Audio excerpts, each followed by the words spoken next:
Hello, my dear viewers.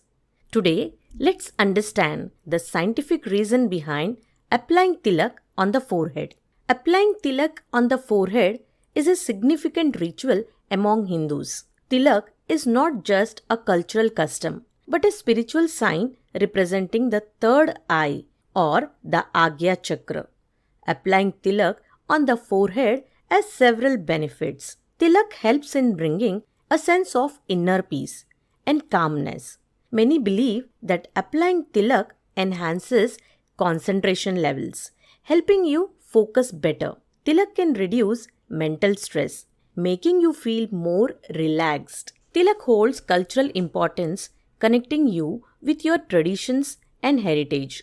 The pressure point on the forehead where tilak is applied is believed to have therapeutic effects. Apart from spiritual benefits, tilak can also enhance your physical appearance, adding a touch of elegance. Hope this video will help you to understand the cultural practices more clearly. Thank you for watching the video.